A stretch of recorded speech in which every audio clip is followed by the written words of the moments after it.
Get away from me as quick as you can." She need not have told him that, but for the moment they could not extricate themselves from the crowd. The trucks were still filing past, the people still insatiably gaping. At the start there had been a few boos and hisses, but it came only from the party members among the crowd and had soon stopped. The prevailing emotion was simply curiosity. Foreigners, whether from Eurasia or from East Asia, were a kind of strange animal. One literally never saw them, except in the guise of prisoners, and even as prisoners one never got more than a momentary glimpse of them. Nor did one know what became of them. Apart from the few who were hanged as war criminals, the others simply vanished, presumably into forced labor camps. The round Mongol faces had given way to faces of a more European type, dirty, bearded, and exhausted. From over scrubby cheekbones, eyes looked into Winston, sometimes with strange intensity, and flashed away again. The convoy was drawing to an end. In the last truck he could see an aged man, his face a mass of grizzled hair, standing upright with wrists crossed in front of him, as though he were used to having them bound together. It was almost time for Winston and the girl to part. But at the last moment, while the crowd still hemmed them in, her hand felt for his and gave it a fleeting squeeze.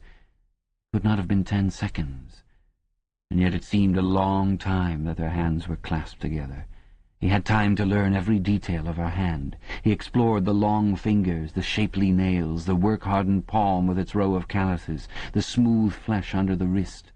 Merely from feeling it he would have known it by sight. In the same instant it occurred to him that he did not know what color the girl's eyes were. They were probably brown, but people with dark hair sometimes had blue eyes. To turn his head and look at her would have been inconceivable folly. With hands locked together, invisible among the press of bodies, they stared steadily in front of them. And instead of the eyes of the girl, the eyes of the aged prisoner gazed mournfully at Winston out of nests of hair. Chapter 2. Winston picked his way up the lane through dappled light and shade, stepping out into pools of gold whenever the boughs parted. Under the trees to the left of them the ground was misty with bluebells. The air seemed to kiss one's skin. It was the 2nd of May. From somewhere deeper in the heart of the wood came the droning of ring-doves. He was a bit early. There had been no difficulties about the journey, and the girl was so evidently experienced that he was less frightened than he would normally have been. Presumably she could be trusted to find a safe place. In general, you could not assume that you were much safer in the country than in London. There were no telescreens, of course, but there was always the danger of concealed microphones, by which your voice might be picked up and recognized. Besides, it was not easy to make a journey by yourself without attracting attention. For distances of less than 100 kilometers it was not necessary to get your passport endorsed. But sometimes there were patrols hanging about the railway stations who examined the papers of any party member they found there and asked awkward questions. However, no patrols had appeared, and on the walk from the station he had made sure by cautious backward glances that he was not being followed. The train was full of proles, in holiday mood because of the summery weather. The wooden-seated carriage in which he travelled was filled to overflowing by a single enormous family ranging from a toothless great-grandmother to a month-old baby, going out to spend an afternoon with in-laws in the country, and, as they freely explained to Winston, to get hold of a little black-market butter. The lane widened, and in a minute he came to the footpath she had told him of, a mere cattle track which plunged between the bushes. He had no watch, but it could not be 15 yet. The bluebells were so thick underfoot that it was impossible not to tread on them. He knelt down and began picking some, partly to pass the time away, but also from a vague idea that he would like to have a bunch of flowers to offer to the girl when they met. He had got together a big bunch and was smelling their faint, sickly scent, and a sound at his back froze him, the unmistakable crackle of a foot on twigs. He went on picking bluebells. It was the best thing to do. It might be the girl, or he might have been followed after all. To look round was to show guilt. He picked another, and another. A hand fell lightly on his shoulder. He looked up. It was the girl. She shook her head, evidently as a warning that he must keep silent, then parted the bushes and quickly led the way along the narrow track into the wood. Obviously she had been that way before, for she dodged the boggy pits as though by habit. Winston followed, still clasping his bunch of flowers. His first feeling was relief, but as he watched the strong, slender body moving in front of him with the scarlet sash that was just tight enough to bring out the curve of her hips, the sense of his own inferiority was heavy upon him. Even now it seemed quite likely that when she turned round and looked at him, she would draw back after all. The sweetness of the air and the greenness of the leaves daunted him. Already on the walk from the station, the May sunshine had made him feel dirty and etiolated, a creature of indoors with the sooty dust of London in the pores of his skin. It occurred to him that till now she had probably never seen him in broad daylight in the open. They came to the fallen tree that she had spoken of. The girl hopped over and forced apart the bushes, in which there did not seem to be an opening. When Winston followed her, he found that they were in a natural clearing, a tiny, grassy knoll surrounded by tall saplings that shut it in completely. The girl stopped and turned. "Here we are," she said. He was facing her at several paces' distance. As yet he did not dare move nearer to her. "I didn't want to say anything in the lane," she went on, "in case there's a mic hidden there. I don't suppose there is, but there could be. There's always the chance of one of those swine recognizing your voice. We're all right here." He still had not the courage to approach her. "We're all right here?" he repeated stupidly. "Yes, look at the trees." They were small ashes, which at some time had been cut down and had sprouted up again into a forest of poles, none of them thicker than one's wrist. "There's nothing big enough to hide a mic in. Besides, I've been here before." They were only making conversation. He had managed to move closer to her now. She stood before him very upright, with a smile on her face that looked faintly ironical, as though she were wondering why he was so slow to act. The bluebells had cascaded onto the ground. They seemed to have fallen of their own accord. He took her hand. "Would you believe," he said, "that till this moment I didn't know what colour your eyes were?" They were brown, he noted, a rather light shade of brown, with dark lashes. "Now that you've seen what I'm really like, can you still bear to look at me?" "Yes, easily. I'm 39 years old. I've got a wife that I can't get rid of. I've got varicose veins. I've got 5 false teeth." "I couldn't care less," said the girl. The next moment, it was hard to say by whose act, she was in his arms. At the beginning he had no feeling except sheer incredulity. The youthful body was strained against his own, the mass of dark hair was against his face, and yes, actually she had turned her face up and he was kissing the wide red mouth. She had clasped her arms about his neck. She was calling him darling, precious one, loved one. He had pulled her down to the ground. She was utterly unresisting. He could do what he liked with her. But the truth was that he had no physical sensation except that of mere contact. All he felt was incredulity and pride. He was glad that this was happening, but he had no physical desire. It was too soon. Her youth and prettiness had frightened him. He was too much used to living without women. He did not know the reason. The girl picked herself up and pulled a bluebell out of her hair. She sat against him, putting her arm round his waist. "Never mind, dear. There's no hurry. We've got the whole afternoon. Isn't this a splendid hideout? I found it when I got lost once on a community hike. If anyone was coming, you could hear them 100 meters away." "What is your name?" said Winston. "Julia. I know yours. It's Winston Smith." "How did you find that out?" "I expect I'm better at finding things out than you are, dear. Tell me, what did you think of me before that day I gave you the note?" He did not feel any temptation to tell lies to her. It was even a sort of love-offering to start off by telling the worst. "I hated the sight of you," he said. "I wanted to rape you and then murder you afterwards. 2 weeks ago I thought seriously of smashing your head in with a cobblestone. If you really want to know, I imagined that you had something to do with the thought police." The girl laughed delightedly, evidently taking this as a tribute to the excellence of her disguise. "Not the thought police? You didn't honestly think that?" "Well, perhaps not exactly that. But from your general appearance, merely because you're young and fresh and healthy, you understand, I thought that probably you thought I was a good party member, pure in word and deed. Banners, processions, slogans, games, community hikes, all that stuff. And you thought that if I had a quarter of a chance I'd denounce you as a thought criminal and get you killed off?" "Yes, something of that kind. A great many young girls are like that, you know." "It's this bloody thing that does it," she said, ripping off the scarlet sash of the Junior Anti-Sex League and flinging it onto a bough. Then, as though touching her waist had reminded her of something, she felt in the pocket of her overalls and produced a small slab of chocolate. She broke it in half and gave one of the pieces to Winston. Even before he had taken it, he knew by the smell that it was very unusual chocolate. It was dark and shiny and was wrapped in silver paper. Chocolate normally was dull, brown, crumbly stuff that tasted, as nearly as one could describe it, like the smoke of a rubbish fire. But at some time or another he had tasted chocolate like the piece she had given him. The first whiff of its scent had stirred up some memory which he could not pin down, but which was powerful and troubling. "Where did you get this stuff?" he said.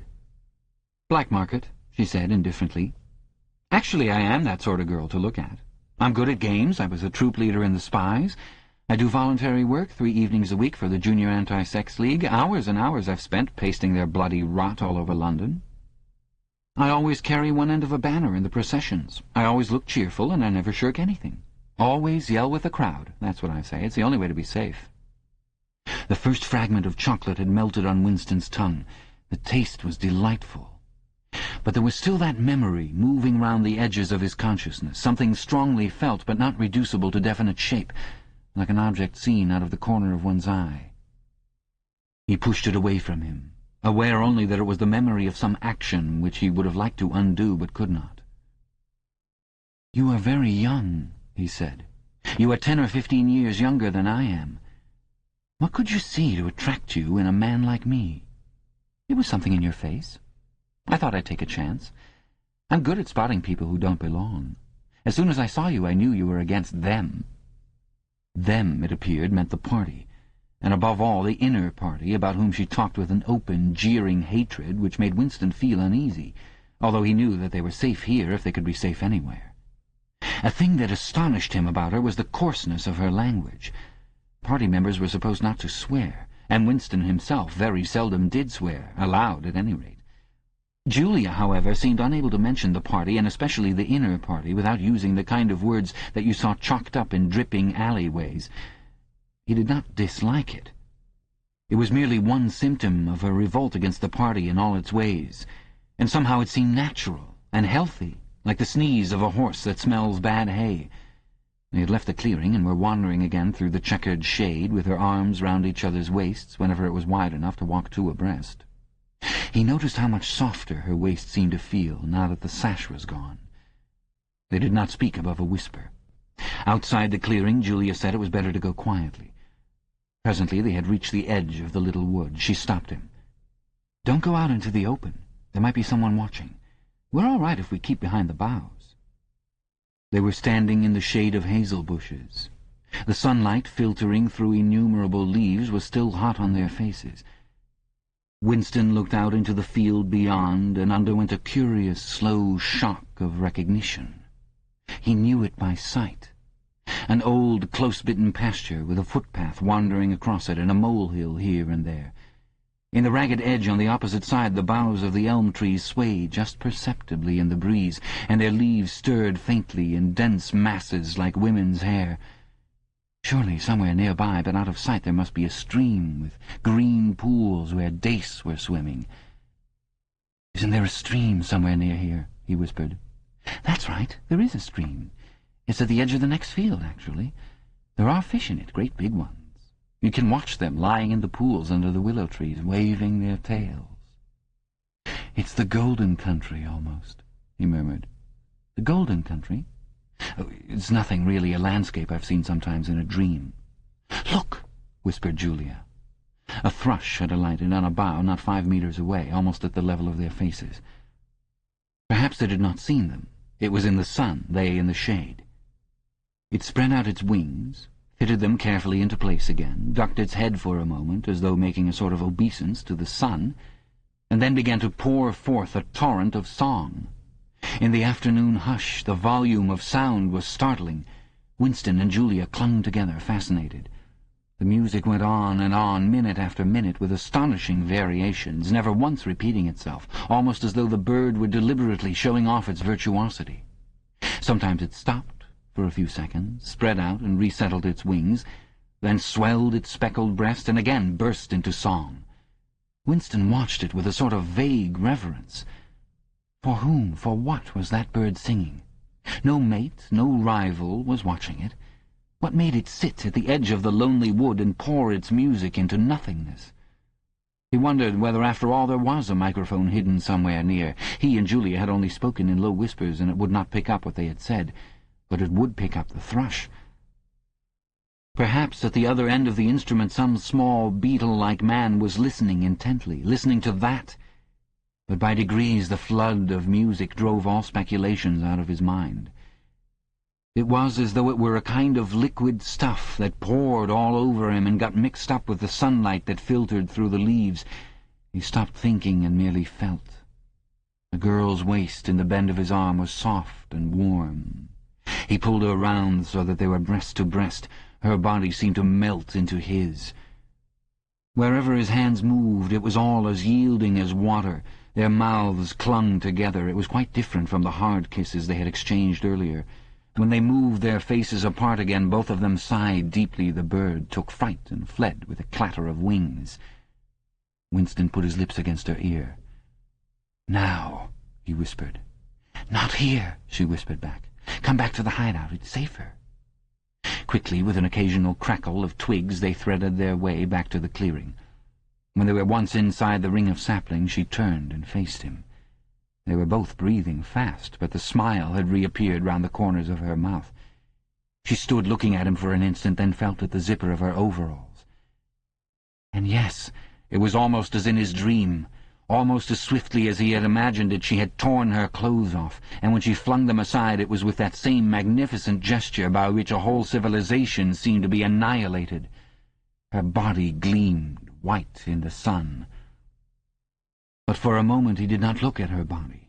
His eyes were anchored by the freckled face with its faint, bold smile. He knelt down before her and took her hands in his. "Have you done this before?" "Of course. Hundreds of times. Well, scores of times, anyway." "With party members?" "Yes, always with party members." "With members of the inner party?" "Not with those swine, no. But there's plenty that would, if they got half a chance. They're not so holy as they make out." His heart leapt. Scores of times she had done it. He wished it had been hundreds, thousands. Anything that hinted at corruption always filled him with a wild hope. Who knew? Perhaps the party was rotten under the surface, its cult of strenuousness and self-denial simply a sham concealing iniquity. If he could have infected the whole lot of them with leprosy or syphilis, how gladly he would have done so. Anything to rot, to weaken, to undermine. He pulled her down so that they were kneeling face to face. "Listen, the more men you've had, the more I love you. Do you understand that?" "Yes, perfectly. I hate purity. I hate goodness. I don't want any virtue to exist anywhere. I want everyone to be corrupt to the bones." "Well, then, I ought to suit you, dear. I'm corrupt to the bones." "You like doing this? I don't mean simply me. I mean the thing in itself." "I adore it." That was above all what he wanted to hear. Not merely the love of one person, but the animal instinct, the simple, undifferentiated desire. That was the force that would tear the party to pieces. He pressed her down upon the grass among the fallen bluebells. This time there was no difficulty. Presently the rising and falling of their breasts slowed to normal speed, and in a sort of pleasant helplessness they fell apart. The sun seemed to have grown hotter. They were both sleepy. He reached out for the discarded overalls and pulled them partly over. Almost immediately they fell asleep and slept for about half an hour. Winston woke first. He sat and watched the freckled face, still peacefully asleep, pillowed on the palm of her hand. Except for her mouth, you could not call her beautiful. There was a line or two round the eyes if you looked closely. The short, dark hair was extraordinarily thick and soft. It occurred to him that he still did not know her surname or where she lived. The young, strong body, now helpless and asleep, awoke in him a pitying, protecting feeling. But the mindless tenderness that he had felt under the hazel tree while the thrush was singing had not quite come back. He pulled the overalls aside and studied her smooth, white flank. In the old days, he thought, a man looked at a girl's body and saw that it was desirable, and that was the end of the story.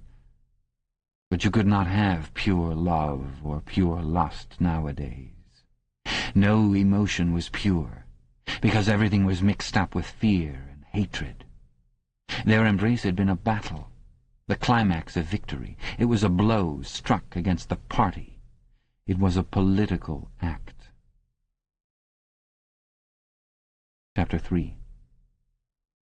"We can come here once again," said Julia. "It's generally safe to use any hideout twice, but not for another month or two, of course." As soon as she woke up, her demeanour had changed. She became alert and businesslike, put her clothes on, knotted the scarlet sash about her waist, and began arranging the details of the journey home. It seemed natural to leave this to her. She obviously had a practical cunning which Winston lacked, and she seemed also to have an exhaustive knowledge of the countryside round London, stored away from innumerable community hikes. The route she gave him was quite different from the one by which he had come, and brought him out at a different railway station. "Never go home the same way as you went out," she said, as though enunciating an important general principle. She would leave first, and Winston was to wait half an hour before following her. She had named the place where they could meet after work 4 evenings hence. It was a street in one of the poorer quarters, where there was an open market which was generally crowded and noisy. She would be hanging about among the stalls, pretending to be in search of the shoelaces or sewing thread. If she judged that the coast was clear, she would blow her nose when he approached. Otherwise he was to walk past her without recognition. But with luck, in the middle of the crowd it would be safe to talk for a quarter of an hour and arrange another meeting. "And now I must go," she said, as soon as he had mastered his instructions. "I'm due back at 19:30. I've got to put in 2 hours for the Junior Anti-Sex League, handing out leaflets or something. Isn't it bloody? Give me a brush down, would you? Have I got any twigs in my hair? You sure? Then goodbye, my love. Goodbye." She flung herself into his arms, kissed him almost violently, and a moment later pushed her way through the saplings and disappeared into the wood with very little noise. Even now he had not found out her surname or her address. However, it made no difference, for it was inconceivable that they could ever meet indoors or exchange any kind of written communication. As it happened, they never went back to the clearing in the wood. During the month of May there was only one further occasion on which they actually succeeded in making love. That was in another hiding-place known to Julia, the belfry of a ruined church in an almost deserted stretch of country where an atomic bomb had fallen 30 years earlier. It was a good hiding-place when once you got there, but the getting there was very dangerous. For the rest, they could only meet in the streets, in a different place every evening, and never for more than half an hour at a time. In the street it was usually possible to talk, after a fashion. As they drifted down the crowded pavements, not quite abreast and never looking at one another, they carried on a curious, intermittent conversation which flicked on and off like the beams of a lighthouse, suddenly nipped into silence by the approach of a party uniform or the proximity of a telescreen, then taken up again minutes later in the middle of a sentence, then abruptly cut short as they parted at the agreed spot, then continued almost without introduction on the following day. Julia appeared to be quite used to this kind of conversation, which she called talking by installments. She was also surprisingly adept at speaking without moving her lips. Just once in almost a month of nightly meetings they managed to exchange a kiss. They were passing in silence down a side street. Julia would never speak when they were away from the main streets.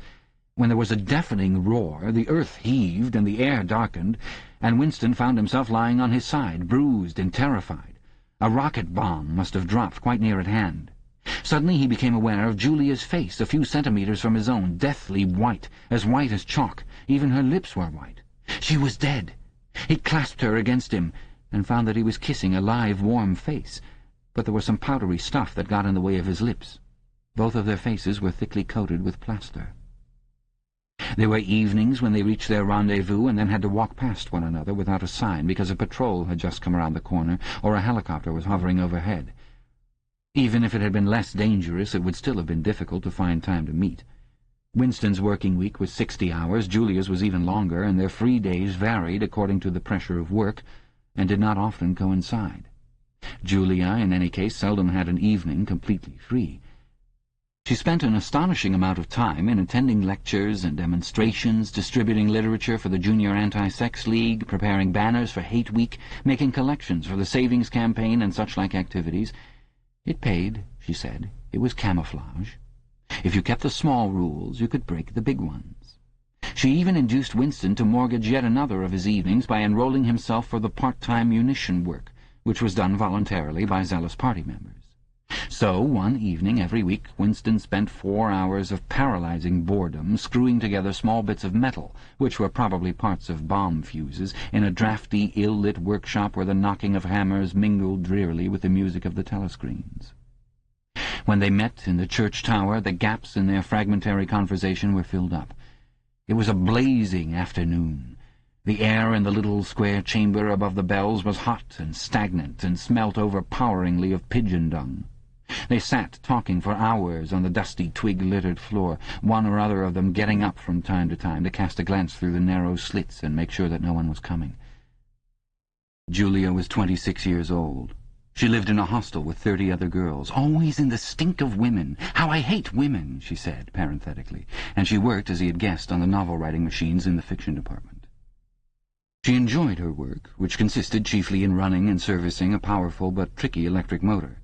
She was, she said, not clever, but was fond of using her hands and felt at home with machinery. She could describe the whole process of composing a novel, from the general directive issued by the planning committee down to the final touching up by the rewrite squad. But she was not interested in the finished product. She didn't much care for reading, she said. Books were just a commodity that had to be produced, like jam or bootlaces. She had no memories of anything before the early 60s, and the only person she had ever known who talked frequently of the days before the Revolution was a grandfather who had disappeared when she was 8. At school she had been captain of the hockey team and had won the gymnastics trophy 2 years running.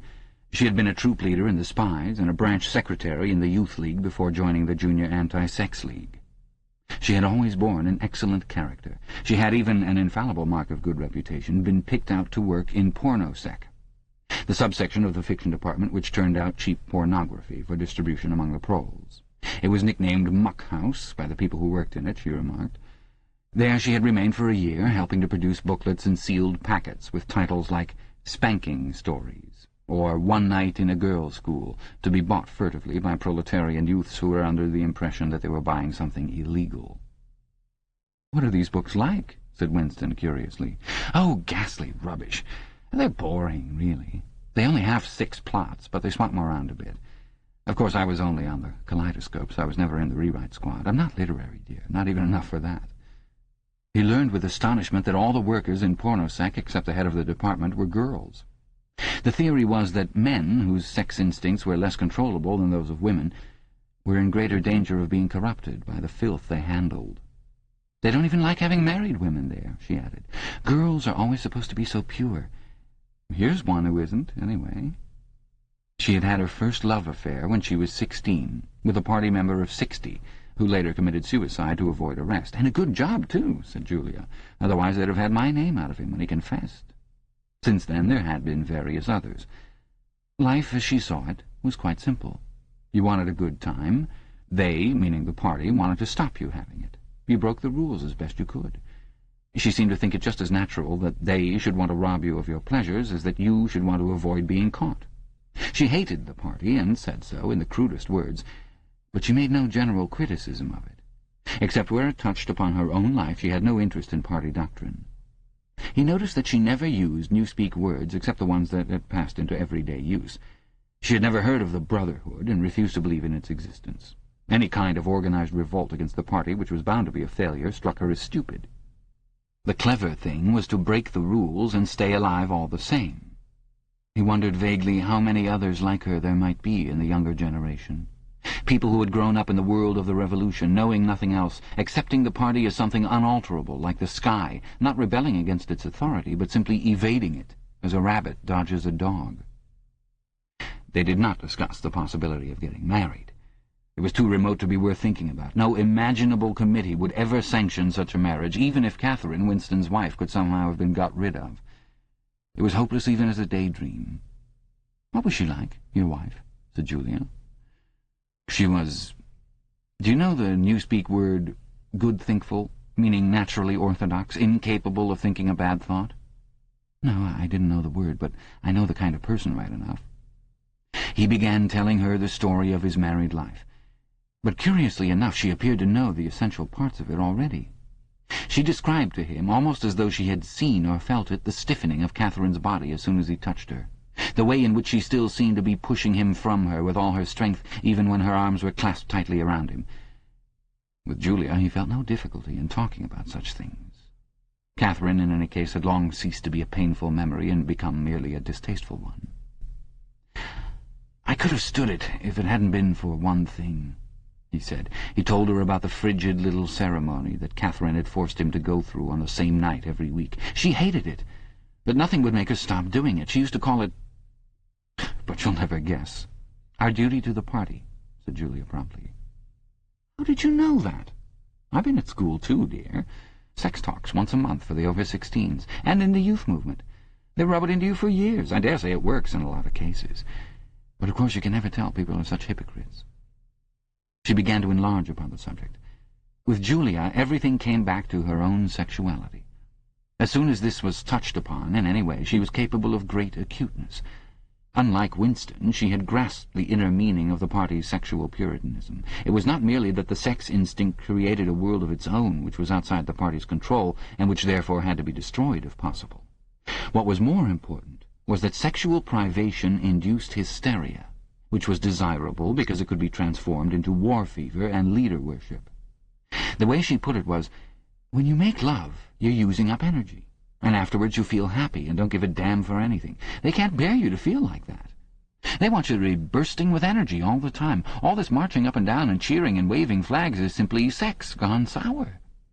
If you're happy inside yourself, why should you get excited about Big Brother and the 3-year plans and the 2 minutes hate and all the rest of their bloody rot?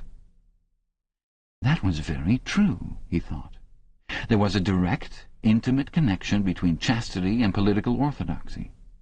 For how could the fear, the hatred, and the lunatic credulity which the party needed in its members be kept at the right pitch, except by bottling down some powerful instinct and using it as a driving force?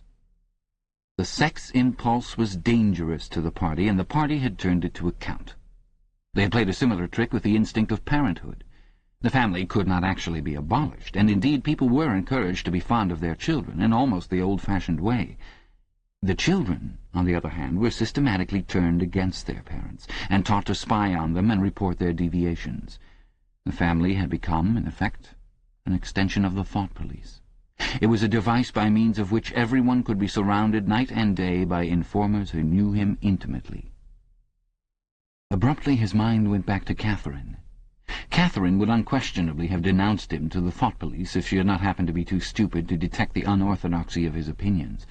But what really recalled her to him at this moment was the stifling heat of the afternoon, which had brought the sweat out on his forehead. He began telling Julia of something that had happened, or rather had failed to happen, on another sweltering summer afternoon 11 years ago. It was 3 or 4 months after they were married. They had lost their way on a community hike somewhere in Kent.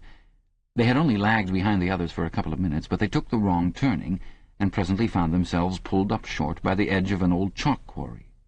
It was a sheer drop of 10 or 20 meters, with boulders at the bottom. There was nobody of whom they could ask the way. As soon as she realized that they were lost, Catherine became very uneasy. To be away from the noisy mob of hikers even for a moment gave her a feeling of wrongdoing. She wanted to hurry back by the way they had come and start searching in the other direction.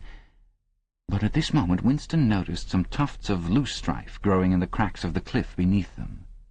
One tuft was of 2 colors, magenta and brick red, apparently growing on the same root.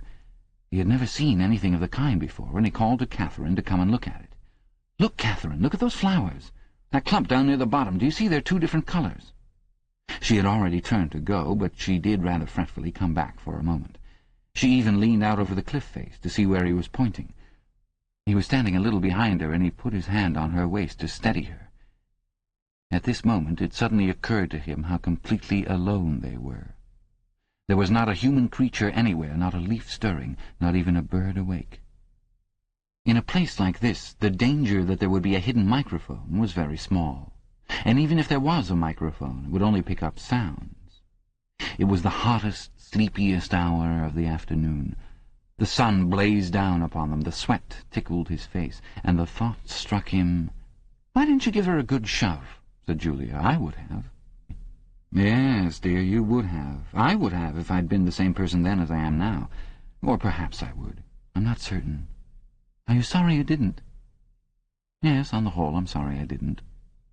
They were sitting side by side on the dusty floor. He pulled her closer against him. Her head rested on his shoulder, the pleasant smell of her hair conquering the pigeon dung.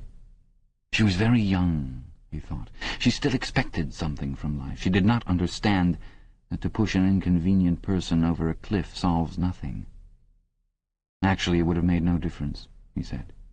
Then why are you sorry you didn't do it? Only because I prefer a positive to a negative. In this game that we're playing, we can't win.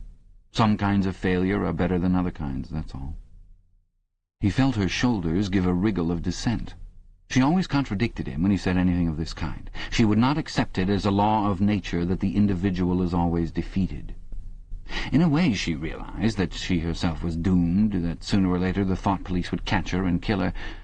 But with another part of her mind she believed that it was somehow possible to construct a secret world in which you could live as you chose. All you needed was luck and cunning and boldness. She did not understand that there was no such thing as happiness, that the only victory lay in the far future, long after you were dead, that from the moment of declaring war on the party it was better to think of yourself as a corpse. "We are the dead," he said. "We're not dead yet," said Julia prosaically. "Not physically. 6 months, a year, 5 years, conceivably. I am afraid of death. You are young, so presumably you are more afraid of it than I am. Obviously we shall put it off as long as we can, but it makes very little difference. So long as human beings stay human, death and life are the same thing." "Oh, rubbish! Which would you sooner sleep with, me or a skeleton? Don't you enjoy being alive? Don't you like feeling? This is me, this is my hand, this is my leg. I'm real, I'm solid, I'm alive. Don't you like this?" She twisted herself round and pressed her bosom against him. He could feel her breasts, ripe yet firm, through her overalls. Her body seemed to be pouring some of its youth and vigour into his.